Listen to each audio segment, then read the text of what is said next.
Halo sahabat Eljon, kembali lagi di Eljon Medical Forum masih bersama saya Cynthia dan masih tentang pembahasan kita soal keringat berlebih. Masih dengan narasumber kita di sini Dr. Indah Widiasari, dokter spesialis kulit dan kelamin. Dr. Indah, kita lanjut dokter. Ya, siap Mbak Cynthia. Nah, dokter, keringat berlebih ini apakah bisa diatasi dokter? Ya, jadi tergantung dari tipe dan penyebabnya tentunya ya. Untuk yang tipe primer di mana kita tidak temukan adanya masalah penyakit penyerta lainnya, kita ada beberapa pilihan pengobatan dari yang paling simple yaitu penggunaan antiperspiran misalnya, atau bahan yang mengandung aluminium chloride. Hingga pengobatan yang bersifat pembedahan. Ya, nah dari yang misalnya dari pemberian antiperspiran atau pengobatan oles ini memang tidak bekerja optimal, biasanya sebelum pembedahan ada pilihan yaitu penyuntikan injeksi toksin botulinum atau botox. Jadi botox ini kemudian disuntikkan di area-area tertentu yang mengalami keringat berlebih, misalnya di area ketiak. Nah, penyuntikan ini biasanya fungsinya adalah untuk memang mengurangi aktivitas kelenjar ekrin di kulit untuk mengurangi aktivitasnya. Penyuntikan ini relatif aman, tidak menimbulkan efek samping, dan biasanya bertahan minimal 4 bulan sampai 12 bulan lamanya. Tentunya perlu pengulangan bila efeknya sudah dirasakan kembali, gitu ya. Artinya efek mudah berkeringat atau keringat berlebihnya mulai dirasakan kembali, gitu. Ada juga terapi dengan alat ya, atau yang dinamakan elektromagnetik energi termolisis. Nah ini tentunya menggunakan panas elektromagnetik, kemudian yang sifatnya lebih tahan lama dibandingkan dengan penyuntikan toksin botulinum ini. Gitu. Nah memang bila keadaannya sangat berat dan tidak respon baik dengan pengobatan oles, antiperspiran, kemudian botox tadi, dan sampai elektromagnetik, tentunya ada pembedahan atau surgery. Seperti itu. Nah, itu untuk yang primer. Kalau untuk yang sekunder, tentu ini akan membantu fungsinya sama-sama untuk mengurangi ya, Mbak Cynthia, mengurangi produksi keringat itu sendiri. Tapi tentu kita harus mengobati penyebabnya gitu. Jadi misalnya karena seseorang berkeringat berlebih dan ditemukan ada kondisi penyakit tiroid, tentunya ya harus diobati juga penyakit tiroidnya. Nah ini biasanya kita akan bekerja sama antara spesialis gitu. Jadi antara spesialis tertentu yang memang menangani penyakit tiroidnya itu dan bersama-sama juga untuk mengontrol yang tadi perawatan untuk hiperhidrosisnya yang tadi saya sebutkan antara lain tadi yang pemberian antiperspiran, kemudian pemberian obat oles, kemudian pemberian suntik botox, gitu ya, sampai tadi elektromagnetik termolisis tadi, seperti itu. Nah, kemudian dokter, kondisinya seperti apa nih dok harus dibawa ke dokter? Mungkin ada beberapa orang yang merasa bahwa soal keringat itu bukan sesuatu yang permasalahan besar gitu ya dokter. Betul. Ya sebetulnya kapan nih dokter harus dibawa ke dokter spesialis kulit? Sebenarnya gini ya, memang yang tadi saya katakan bahwa bila sudah mengganggu aktivitas sih, karena memang betul sekali, karena keringat berlebih ini nggak terlihat orang langsung, beda dengan kondisi masalah kulit, misalnya jerawat gitu ya.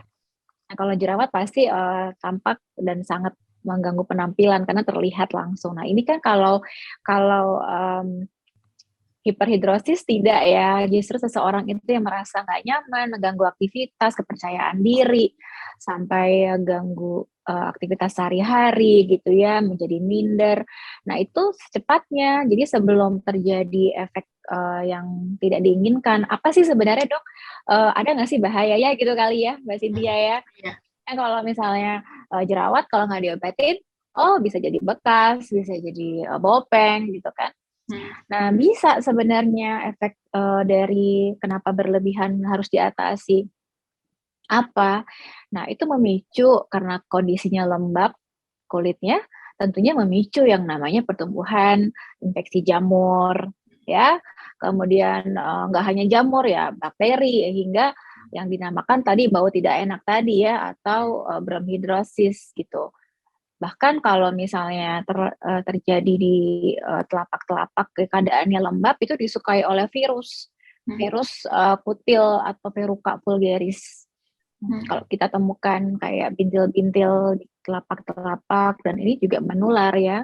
Nah itu bisa gitu. Apalagi kalau misalnya kondisinya over moist, terlalu lembab, itu juga nggak baik ya. Artinya ya tadi mudah iritasi, mudah lembab, jadi adanya masalah kulit lainnya gitu. Jadi sebelum adanya efek-efek yang penyakit lainnya, tentunya harus diatasi. Jadi baiknya sih memang konsul dulu ya, sebelum kemudian menentukan kita diskusi dengan dokter.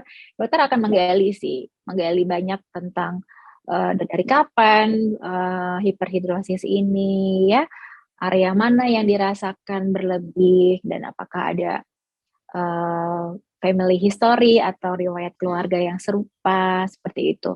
Dan biasanya sih kita akan coba dulu tuh pemberian antiperspiran. Banyak kok sekarang dijual ya OTC antiperspiran.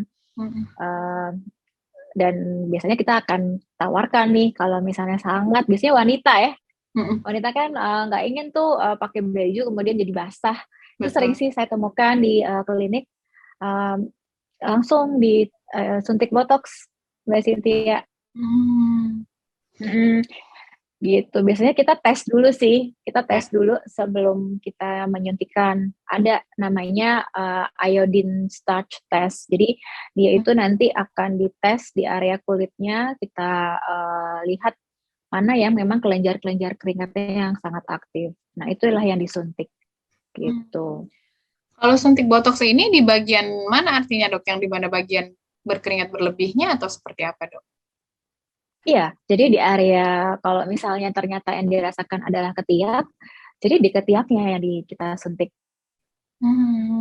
Gitu. Biasanya penyuntikannya kita jelaskan dulu pasiennya persiapannya gitu ya. Ketiaknya harus bersih, kemudian kita kasih krim anestesi dulu sebelum penyuntikan. Dan kita tes dulu nih kulitnya, kita kasih namanya tadi iodine starch test gitu ya. Kalau saya nggak salah, iodine, ya salah. Starch iodine test namanya ya. Itu nanti kelihatan tuh mana kelenjar-kelenjar keringat yang aktif di kulit tersebut. Nah, itulah yang nanti kita suntikan dengan botox ini. Oke. Nah, ada juga dokter yang merasa mengatasinya ya dokter ya, sering berkeringat, akhirnya mandi berkali-kali gitu dokter sehari karena merasanya terus berkeringat. Kalau yang seperti ini mandi berkali-kali ini apakah ada dampak ke kulit juga dok? Ya, jadi salah satu pengobatan gitu ya untuk terutama untuk bronkhidrosis. Jadi untuk yang dirasakan keringat bau badan gitu ya. Salah satunya ya memang kita edukasi untuk membersihkan area yang ketiak misalnya. Kita harus bersihkan, kita cuci, alias memang mandi dengan air dan sabun. Kemudian tapi mandi yang terlalu sering sampai mungkin terlalu lama juga nggak baik ya untuk kesehatan kulit, karena air sendiri itu merupakan zat atau bahan yang kalau terus-terusan mengenai kulit, ya dia bisa mengangkat kelembapan alami kulit, jadi gampang kering nanti kulitnya, gitu. Jadi mandi cukup 2 kali sehari, gitu ya, dengan kita bersihkan area yang berkeringat berlebih dengan air dan sabun, tentunya ya. Jangan terlalu lama, gitu ya. Jangan terlalu lama, tidak perlu juga sikat berlebihan ya. Dan satu tips lagi sebenarnya kalau yang tadi untuk kondisi bronkhidrosis ya atau bau badan gitu, dengan mencukur atau menghilangkan rambut di area misalnya area ketiak, itu juga bisa bantu untuk mengurangi pertumbuhan kuman ya di situ di area ketiak khususnya gitu. Jadi kalau ditanya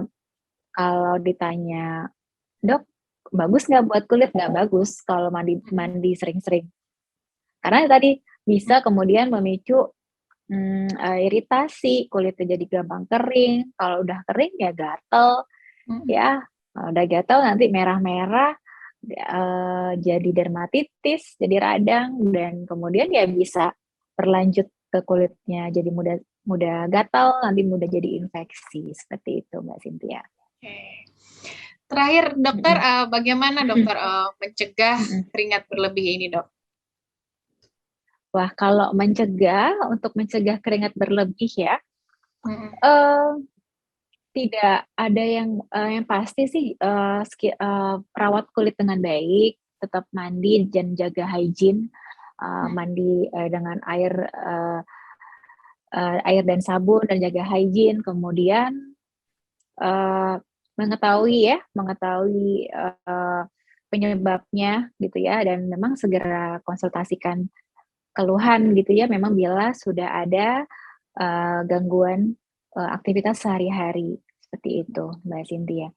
Dan tentunya ya kalau dimiliki salah satu dari yang tadi saya sebutkan ya, penyebab gitu ya, penyakit sistemik, misalnya diabetes mellitus atau hipertiroid misalnya, itu yang paling sering, ya tentunya harus diobati dan memang harus konsul ke dokter yang berkompeten dan berobat gitu ya sesuai dengan indikasi, dan itu juga akan membantu dari mengurangi hiperhidrosisnya seperti itu. Oke, baik. Baiklah, terima kasih banyak Dokter Indah hari ini atas informasi dan juga sharing-sharingnya mengenai keringat berlebih. Terima kasih banyak dokter. Sahabat Eljon, itu dia tadi kita sudah mendengarkan dari Dokter Indah apa itu keringat berlebih, kemudian tanda dan gejala penyebabnya, dan bagaimana tadi cara mengatasinya ya juga sudah dijelaskan. Mencegahnya juga yang penting tadi menjaga hygiene, menjadi salah satu hal yang terpenting untuk kita mengurangi keringat berlebih. Kemudian tadi soal mandi juga tidak baik untuk mandi berkali-kali ya, jadi bisa mencegahnya dengan cara-cara yang tadi sudah dijelaskan oleh Dokter Indah. Semoga berguna dan juga bermanfaat bagi sahabat Eljon semua. Saya Cynthia dan juga Dokter Indah Widiasari, dokter spesialis kulit dan kelamin, pamit undur diri, sampai jumpa. Hai Sobat Eljon, saya Christina, Putri Pariwisata Jawa Barat 2022. Sudah pernah nonton videonya kan? Nah, jangan lupa like, komen, dan share video ini ya. Terima kasih.